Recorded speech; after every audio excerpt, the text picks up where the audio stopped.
So welcome to today's session on designing your life. Hopefully many of you have read the book, but I promise even if you haven't read the book yet, hopefully you'll be inspired to read it after this session, but you will still get a lot out of today's session, even if you haven't read it yet. I'll start with who I am and why I'm doing this session. Many of you have met me, but just to highlight a few things for today's session, I have a PhD in psychology from Stanford, and part of the reason why I'm mentioning this is because the authors of the book are both Stanford professors. I wish I'd taken their class when I was at Stanford, but I didn't. I'm also a mom of two sons who are currently 17 and 19 years old. I'm a wife and a daughter. Last year, I wrapped up a 25-year career in tech across a number of companies, including two of my own startups. My last full-time job was as a VP at Meta, where I led a team of over 1,500 data scientists. And I'm currently enjoying a portfolio career, doing a bunch of things. I'm a startup advisor and investor. I teach Zumba at the Y. I mentor women, and I'm also the founder of this community, Women of Wisdom.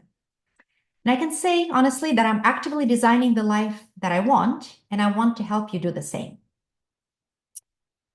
So this book that we are basing today's discussion on is written by two Stanford profs of design who basically want to teach us how to take the creative tools and mindsets that designers use and apply them to what they call the wicked problem of creating a well-lived and joyful life.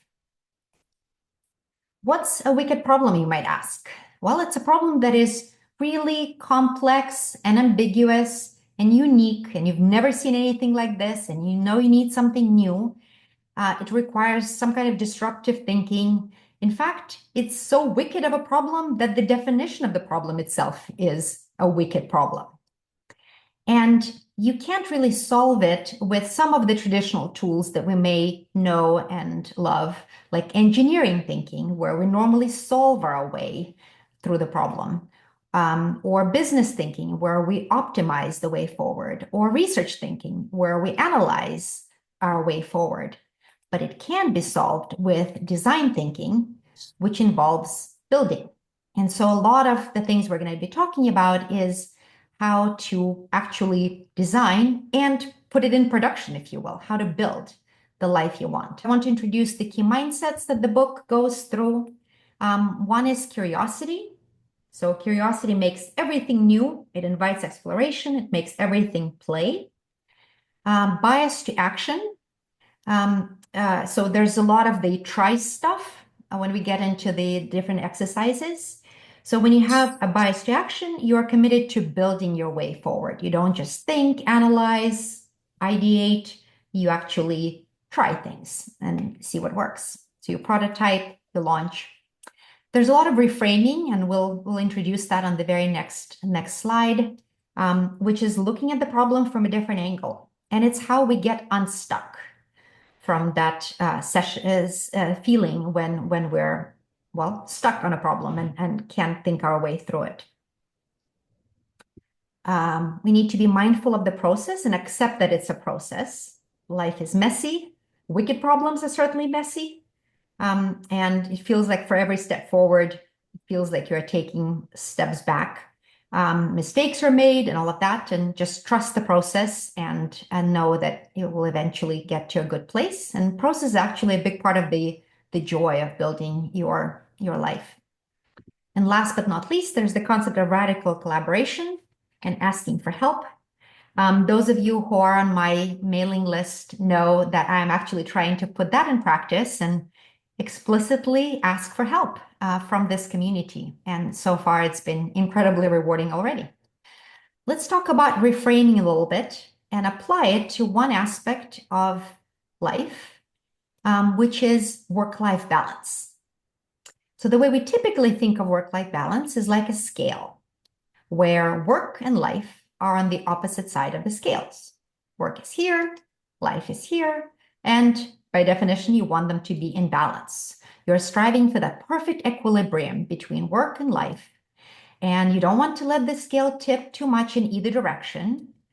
And effectively, it sets it up as a zero-sum game, because if you put more weight on the work side and you have more work, that means there's less life, and vice versa.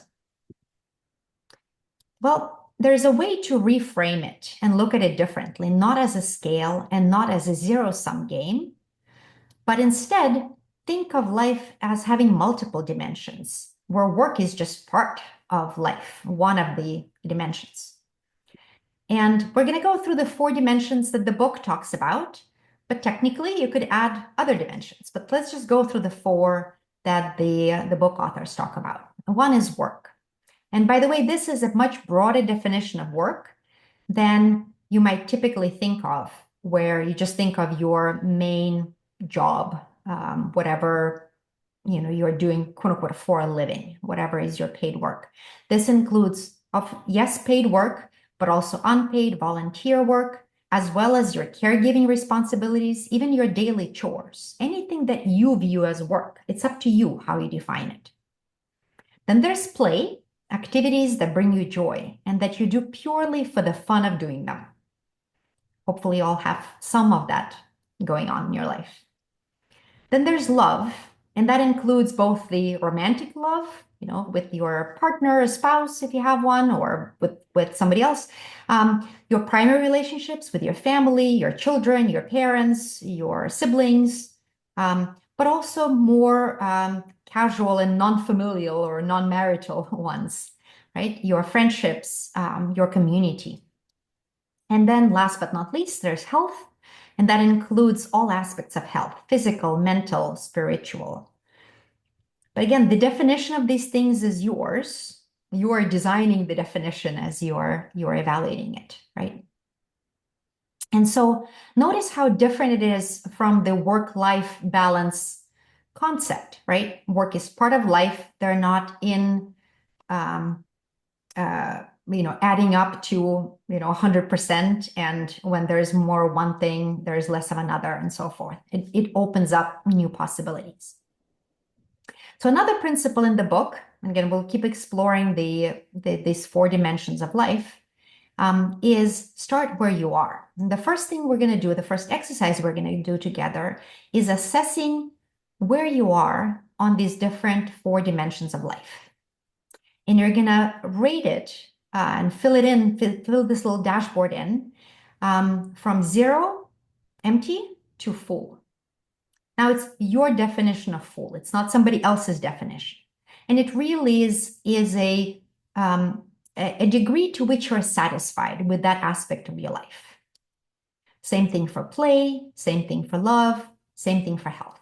So the first thing we're going to do is assess how satisfied you are with each area of your life.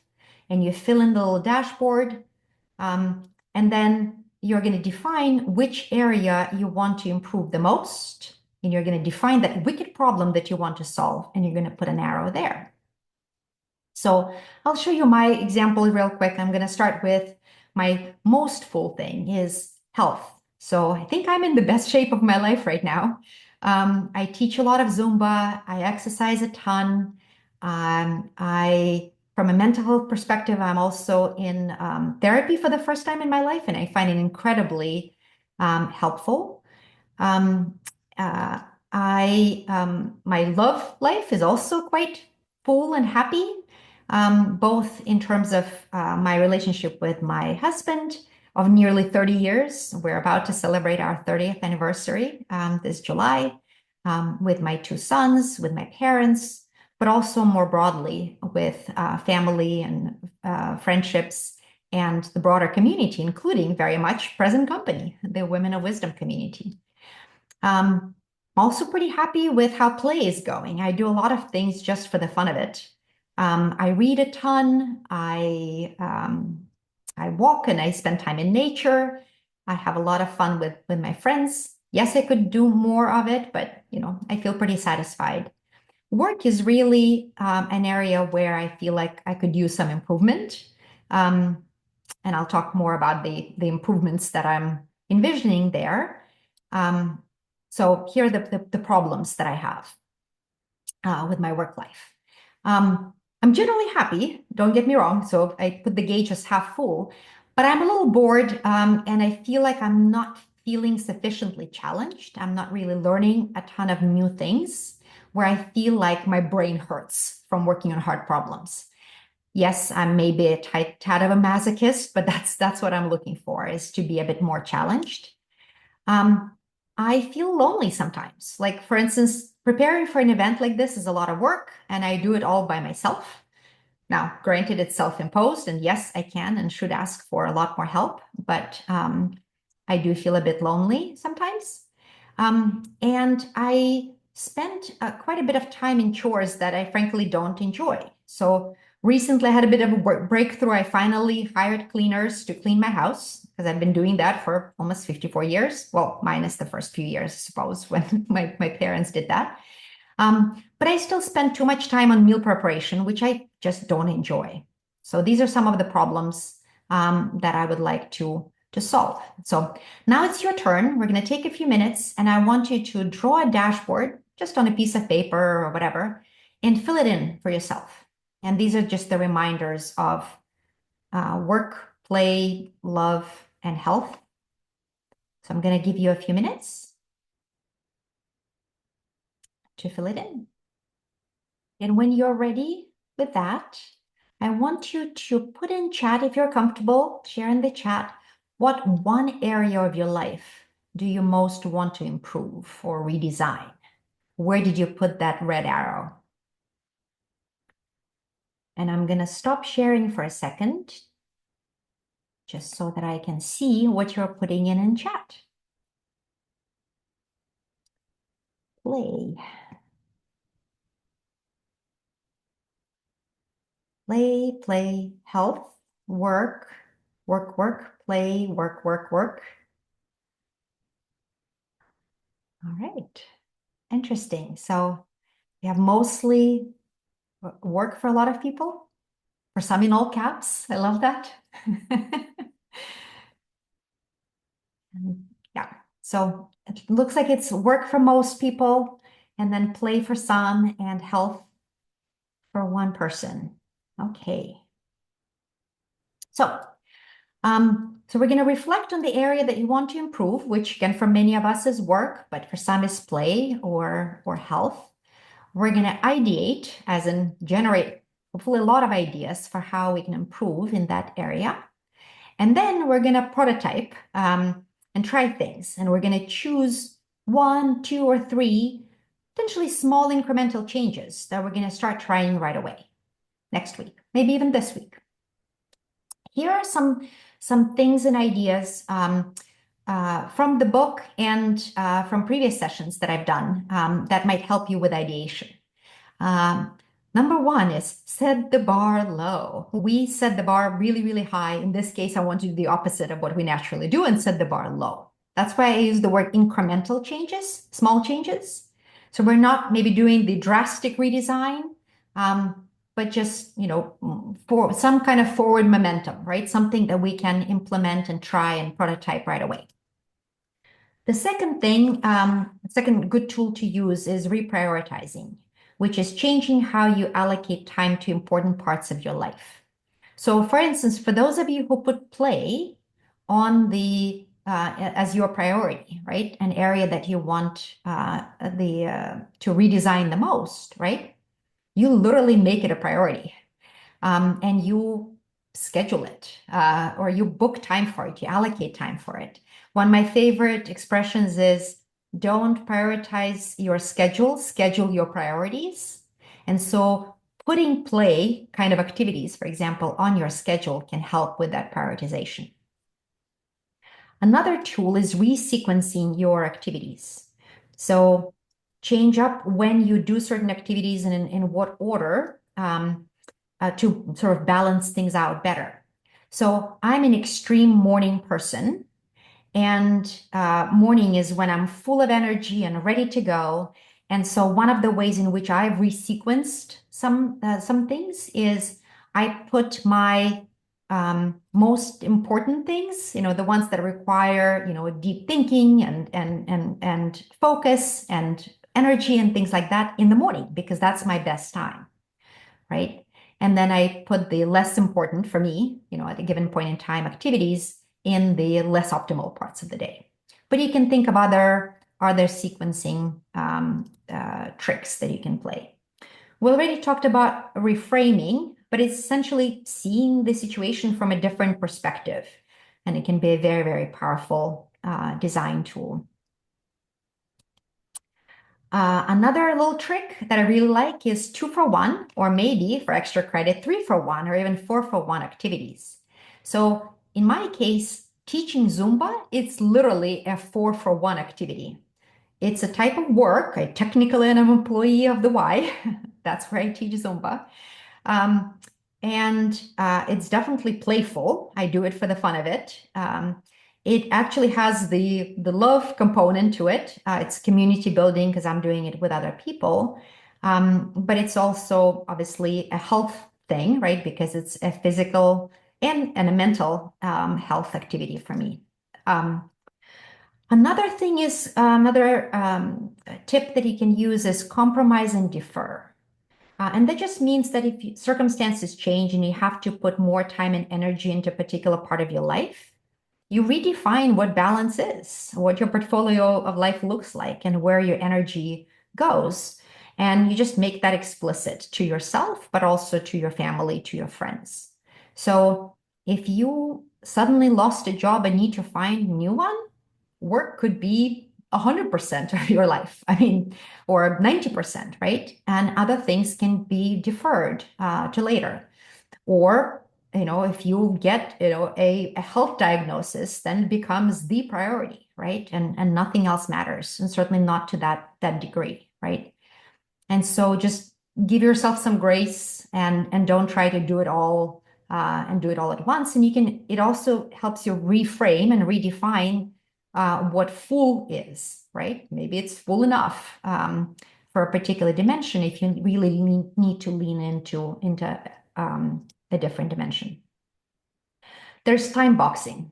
I have lots of favorite phrases, and one of them is work expands to fill the time available. But not just literally work, but just any activity can expand to fill the time available unless you constrain it. And so if you schedule start and stop times per activity, and you just give it a certain amount of time, and that's it, that you're willing to spend on it, that can help a lot.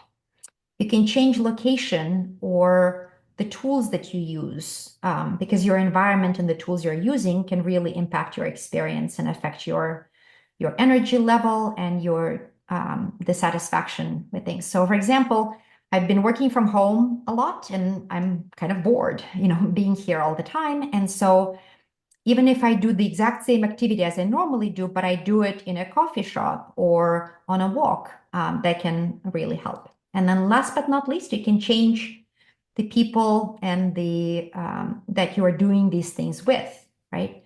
Because that can impact your energy and your satisfaction. So in my case, here are some changes that I will try starting literally this week. So like I said, I'm a little bored and don't feel like I'm challenged enough. And I've identified an activity or a topic that I really want to learn more about, which is using AI tools for prototyping new products. And so I'm committing to spending 5 hours per week to learn about these tools by watching videos and taking classes and reading books and actually trying the tools. On the loneliness front, I've already started asking for help, and I'm going to continue doing that. And the first thing that I'm asking for help with is optimizing the speed, loading speed for the website. And then for time-consuming chores, I really hate meal prep, and so I'm going to be buying more ready-made meals and takeout, especially now that I found there are actually a bunch of healthy ready-made meals and a really nice place that delivers or does takeout as well.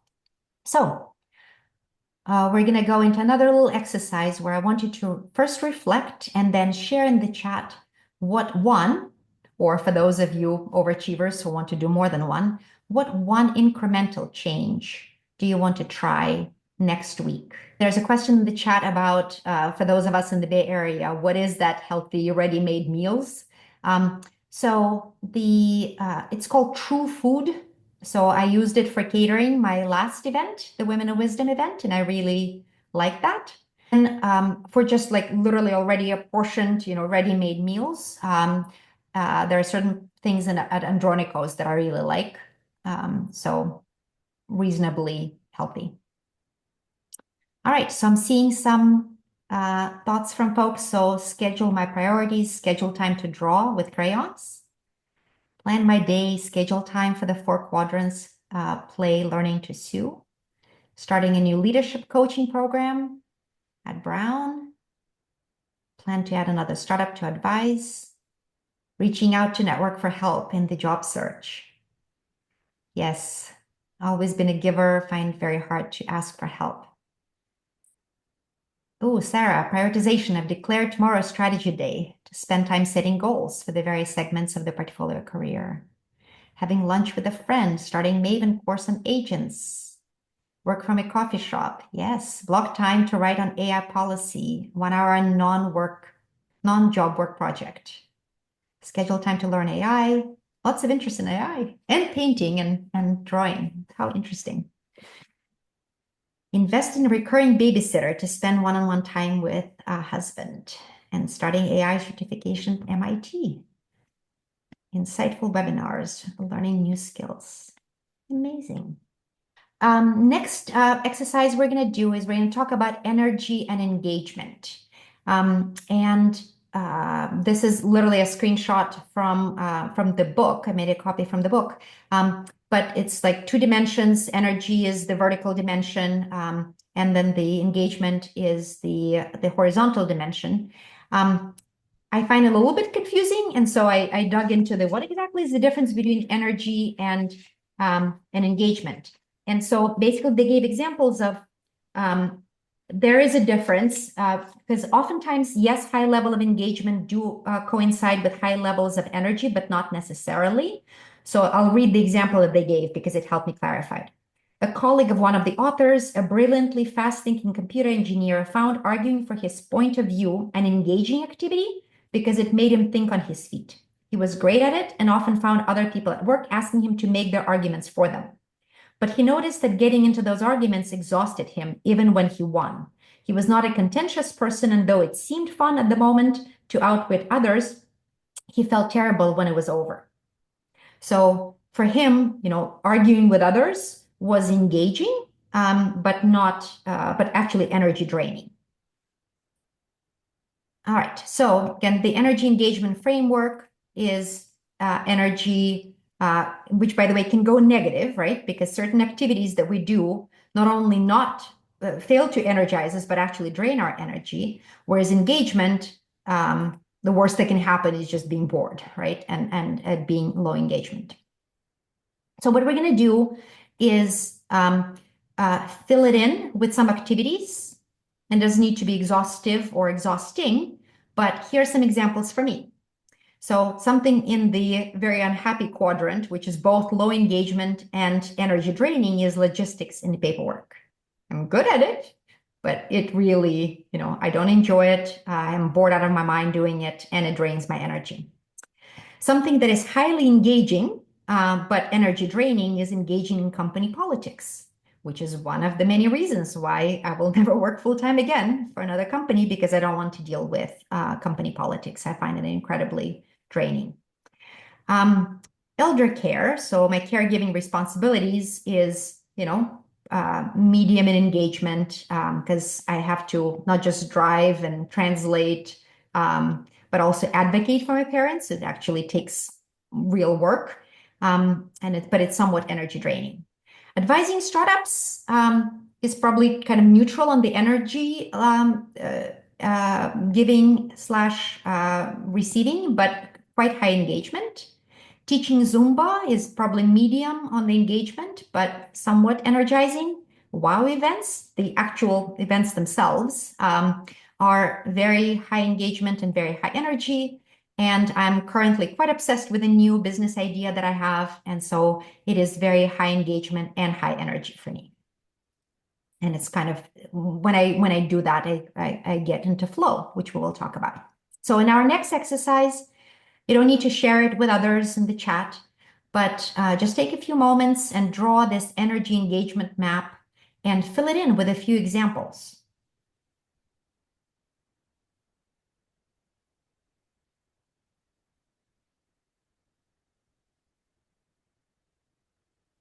talk about flow. So flow is a state where attention, motivation, and the situation meet, resulting in a kind of productive harmony.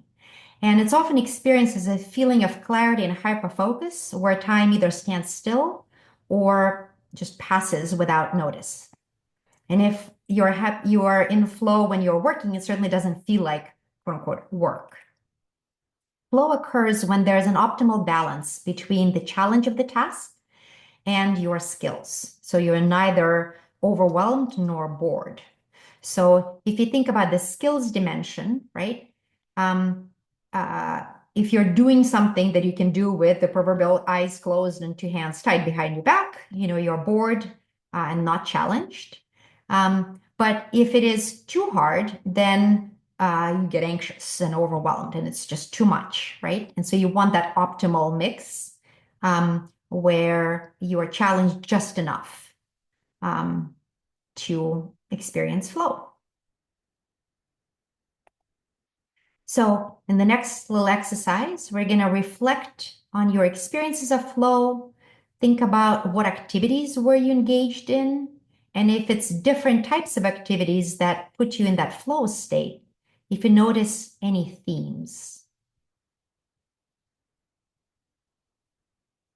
Don't feel the pressure, but if you would like to share some examples of flow for you, feel free to put some examples in the chat.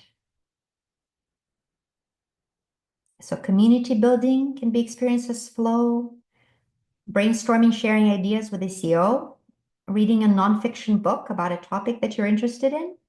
Yeah. Hosting a podcast conversation, talking, listening, the right mix of effort and attention. Long strategy sessions like my management consulting days, blogging, painting, running, mentoring, coaching people, learning new AI tools. Shubha, you and me both. Brisk walks with my girlfriends, catching up. Yep. We should exchange notes, Elena, on the AI tools. There's so many right now. Sure. Every day there's a new one coming out. So in the next section, I'm going to share with you a few things that are kind of takeaway homework, right? So I'm not expecting us to do any live exercises, but I just want to introduce some of the key concepts from the book.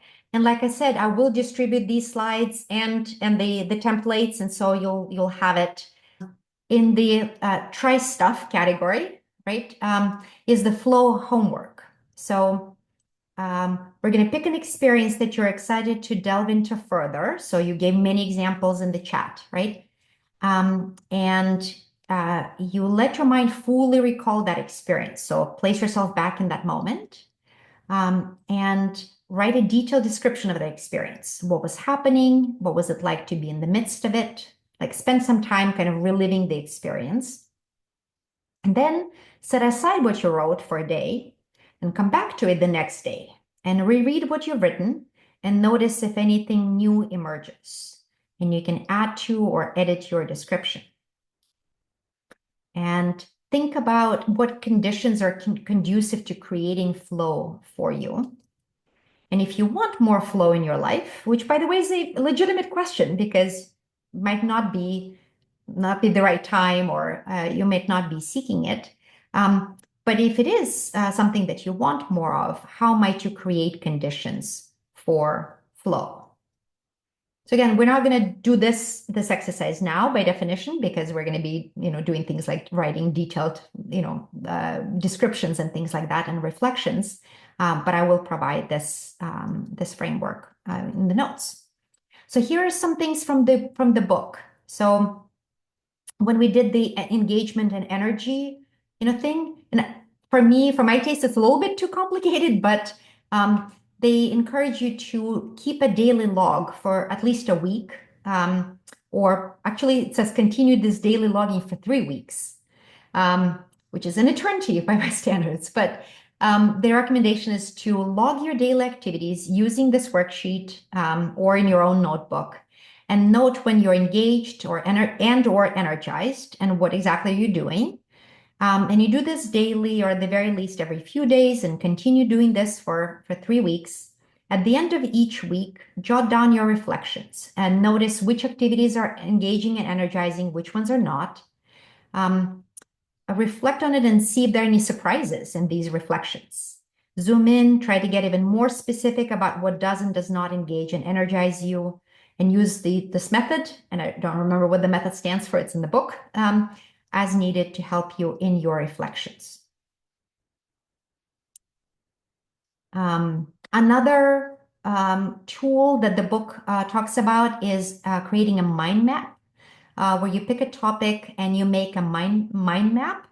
And the idea is looking for letting your mind kind of wander, as opposed to approaching it in a very sort of analytical and linear way. And so this is an example of a mind map from the book, for one of the people who felt really stuck in his career. Um, and he started with what he really liked, being outdoors and traveling and biking, and apparently pirates, came to mind in the mind map, and being on the beach and exploring. And so the challenge was then, okay, how do you translate this kind of crazy, mind map into something practical? But it turned out it wasn't that crazy, and he found a way to leverage these ideas that came up with this mind map exploration. And then there's a way to combine mind map with the good time journal, um, and um, and using the activities from the mind map as a starting point. Sorry, from the that you found very engaging and or energizing, and putting them in the middle of the mind map and starting from that. So choose an activity you were engaged in, or an activity that you felt highly energized from, and something that you did that brought you into flow, and create 3 mind maps, one for each of those things. And then let your mind wander, create this map, right? And then look at the outer ring of the mind map, pick the 3 things that jump out at you, and then you create a job description from them that we're doing in the context of work, right? And changing what you're doing career-wise. Another big concept that the book introduces this Odyssey plans. And their encouragement was to create 3 very different alternative versions of the next 5 years of your life. And they recommend doing the visual and graphical timeline, including personal and non-career events as you're visualizing these things, title, some questions. So again, personally for me, this is a bit much. So I genuinely tried to engage in this, and I found this to be a little too detailed. But your mileage may vary, and you may find this useful. And if so, there is a worksheet for how to do the Odyssey plans kind of their way. I did do my own version of the Odyssey plan. The concept is simply trying something very different from what you're doing right now, and kind of mentally trying it on for size and visualizing yourself doing these very different things. And then I think the last one, I think this last template is about failures and reframing failures, and thinking about them differently. And so this in this exercise, you basically list failures. That will be very easy for me to complete. I feel like I fail a lot for different reasons and in different ways. And then you characterize them into a screw up. Like the example that he gave in the book is literally forgetting one of his children's birthdays. Like, duh, like, that's just a screw up. There is a weakness, which is, something that you fail at because you are quote unquote bad at this thing, right? It's a feature, not a bug, right? It's something that you're not good at, and frankly, you don't want to try to get good at it. So you kind of write it off. So I am terrible, and I mean terrible at spatial orientation. So when I once again, lose my way and I get lost, I that's a weakness, and there's nothing I want to do about this. It just is. It's fine. So most of the time, GPS is able to successfully compensate for my lack of spatial orientation. the most interesting type of failure is one that offers opportunities for growth. And again, it's about reframing failure. And then out of these kinds of growth opportunities comes some insight, right? And it's something that you can then choose to do something different with. And so the recommendation is just to keep a log of failures for some period of time. I forgot what their prescription is. And then doing the reflection and characterizing them into this screw up weakness or a growth opportunity. And then going from there. I want to conclude with a quote that I really liked from the book, which is, "We're always growing from the present into the future, and therefore always changing. With each change comes a new design. Life is not an outcome, it's more like a dance. Life design is just a really good set of dance moves. Life is never done until it is, and life design is never done until you're done."